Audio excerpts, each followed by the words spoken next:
안녕하십니까? 이창훈 알폰소입니다. 수도권과 강원도, 제주도에도 첫눈이 내렸습니다.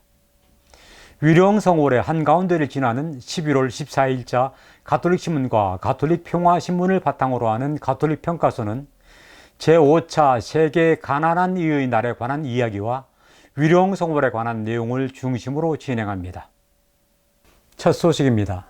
프란치스코 교황이 제5차 세계 가난한 이의 날을 맞아 발표한 담화를 통해서 그리스도인들에게 가난한 이들을 적극적으로 찾아가 만나라고 요청했습니다. 프란치스코 교황은 마르코복음 14장 7절에 사실 가난한 이들은 늘 너희 곁에 있다라는 성경 구절을 주제로 발표한 담화에서 가난한 이들이 문을 두드리기만 기다리고 있을 수는 없다고 말하면서 집으로, 병원과 요양원으로, 거리로, 눈에 드러나지 않는 사각지대로, 그리고 쉼터와 보호소로 가난한 이들을 찾아가는 것이 급선무라고 강조했습니다. 교황은 이 담화에서 가난한 이들에게 때때로 자선을 행하는 것으로 그치지 말고 가난한 이들과 상호 나눔의 삶을 살아야 한다고 강조했습니다. 그렇다면 자선과 상호 나눔은 어떻게 다를까요? 프란치스코 교황은 먼저 이렇게 말합니다. 자선은 주는 사람과 받는 사람을 전제로 한다. 말하자면 자선은 베푸는 사람과 받는 사람이 따로 있다는 것입니다. 그러나 상호 나눔은 그런 구별이 없습니다. 자선은 구별을 전제로 하지만 상호 나눔은 통합을 지향하기 때문입니다. 다음으로 자선은 이따금씩 때때로 하는 것이지만 상호 나눔은 지속으로 이루어지는 것이라고 교황은 설명합니다. 이따금씩 때때로 하게 되는 자선은 자선하는 사람을 자기 만족에 빠지게 할 위험이 있습니다. 또 어쩌면 자선을 받는 사람에게 모욕이 될 수도 있습니다. 자선을 받는 그 사람이 저 사람이 내게 값싼 동정을 베푸는구나 하고 생각할 수 있다는 것입니다. 그러나 상호 나눔은 연대를 강화하고 정의를 실현하는 데 필요한 기반을 마련한 것이라고 프란치스코 교황은 말합니다. 교황의 이 말은 제2차 바티칸 공의회 문헌의 한 대목을 떠올리게 합니다. 제2차 바티칸 공의회 평신도 교령에 나오는 대목인데요. 자선을 베풀기에 앞서 무엇보다 먼저 정의의 요구를 충족시켜야 한다는 것입니다.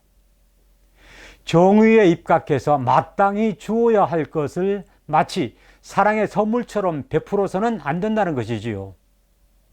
올해 제5차 세계 가난한 이를 위한 날을 맞아서 가난한 이를 향한 우리의 자선이 값싼 동정심에서 나오거나 혹은 내 양심의 짐을 덜기 위한 것이 아니라 우리가 가난한 이들에게 그동안 얼마나 무관심했는지를 살피고 가난한 이들과 상호 나눔과 형제애를 증진하는 계기가 되도록 함께 노력했으면 좋겠습니다. 앞에서 잠시 말씀드렸듯이 11월은 유령의 달이지요. 가톨릭교회는 11월 2일을 세상을 떠난 영혼들을 위해 기도하는 유령의 날로 지냅니다. 그리고 유령의 날이 들어있는 11월 한 달을 유령의 달로 지내지요. 이 한 달 동안 신자들은 세상을 떠난 가족이나 친지는 물론 죽은 모든 사람의 영혼을 위해 특별히 기도합니다. 위령성월은 또한 우리 자신이 결코 피할 수 없는 그 죽음에 대해서도 함께 묵상하는 달이기도 합니다. 위령성월이 거의 중반에 다다랐습니다만 이번 주 가톨릭 평가소에서는 위령성월과 관련한 몇 가지 교리와 교회 상식들을 알아봅니다. 먼저 교회가 죽은 이들을 위해 기도를 바치는 이유는 무엇일까요? 가톨릭 신자들은 주일이나 대축일 미사 때마다 사도신경 혹은 니치아 신경이라고 하는 신앙 고백문을 바칩니다. 이 신경을 바치면서 신자들은 모든 성인의 통공을 믿으며 영원한 삶을 믿나이다 라고 고백하지요. 가톨릭 교회가 죽은 이들을 위해 기도하는 것은 바로 이 모든 성인의 통공 교리와 영원한 삶에 대한 믿음의 바탕을 두고 있습니다. 모든 성인의 통공이란 교회 공동체의 모든 구성원이 공로를 서로 나누고 공유한다는 것입니다. 곧 이 지상의 교회에서 순례자로 살아가는 신자들과 세상을 떠나 이미 하느님 나라에서 영원한 행복을 누리는 천상의 성인들이 서로 선행과 공로를 나누고 영적 도움을 주고받는 것을 성인들의 통공이라고 합니다. 그런데 이 성인들의 통공을 가장 필요로 하는 이들이 누구일까요? 바로 연옥영혼들입니다. 연옥영혼들은 세상을 떠났으나 영원한 천상 행복을 누리기 위해서는 죄의 용서와 정화가 필요한 영혼들입니다. 이 세상을 살아가는 우리는 우리가 지은 죄에 대해서 참회하고 속죄하며 보석함으로써 죄의 용서를 받고 정화될 수 있지만, 이미 세상을 떠난 영혼들은 자기 힘으로는 그렇게 속죄하고 정화할 능력이 없습니다. 연옥 영혼들은 자신들을 위해 전구해 줄 기도가 필요합니다. 그래서 신자들은 특별히 위령성월에 연옥 영혼들을 기억하면서 그들이 하루빨리 연옥의 고통을 면하고 영원한 천상 행복에 들도록 성인들의 전구를 통해 자비로우신 하느님 아버지께 청하는 것입니다. 위령성월은 그러나 연옥 영혼들을 위해 기도하는 달일 뿐만 아니라 또한 우리 자신의 죽음을 잘 준비하기 위해서 죽음을 묵상하는 달이기도 합니다. 죽음을 잘 준비한다는 것은 결국 우리 자신의 삶을 잘 마무리한다는 것과 같은 맥락일 것입니다. 그러면 어떻게 하면 우리는 우리 삶을 아름답게 마무리할 수 있을까요?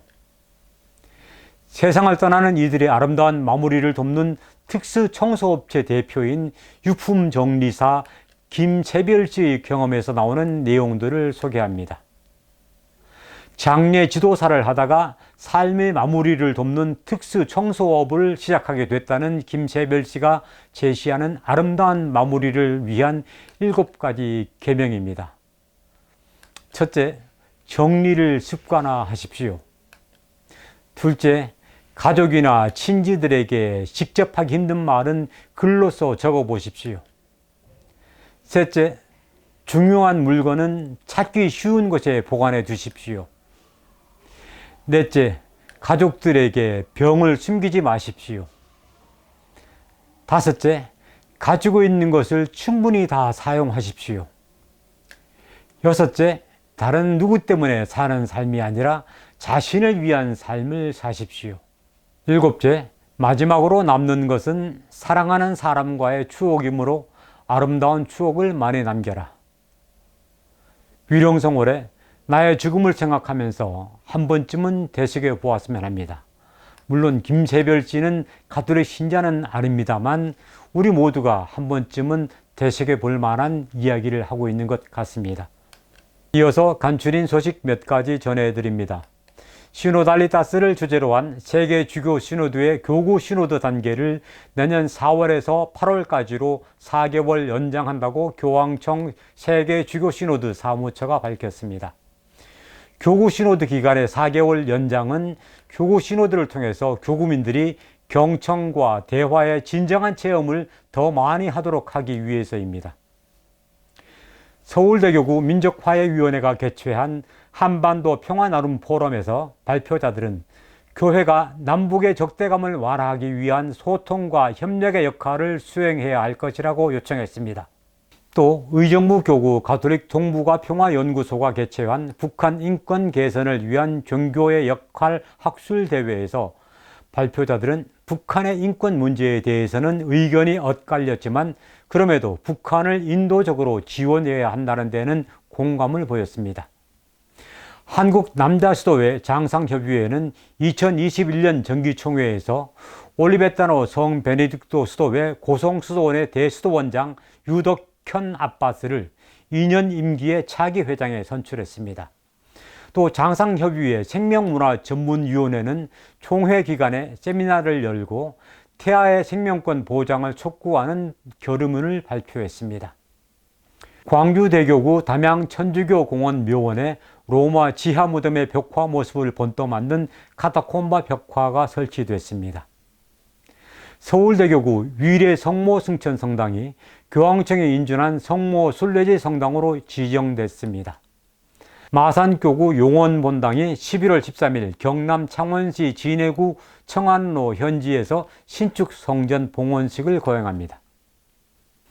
대구 대교구청에 있는 대구 남산동 교구 성직자 묘역 입구에는 호디에 미히 그라스 TV라는 라틴어 문구가 적혀 있습니다. 오늘은 내게, 내일은 당신에게 죽음이 올 수 있다는 뜻입니다. 위령성월을 지내면서 어느 누구의 도움도 받을 수 없는 가장 불쌍한 연옥 영혼들을 위해 기도하고 또 우리 자신의 죽음에 대해서도 묵상하는 시간을 가지셨으면 합니다. 죽음을 묵상한다는 것은 결국 우리 삶을 더욱 뜻있게 하자고 묵상하는 것이 아니겠습니까? 가톨릭 평가소 여기서 마칩니다. 저는 다음 주 이 시간에 다시 찾아뵙겠습니다. 고맙습니다.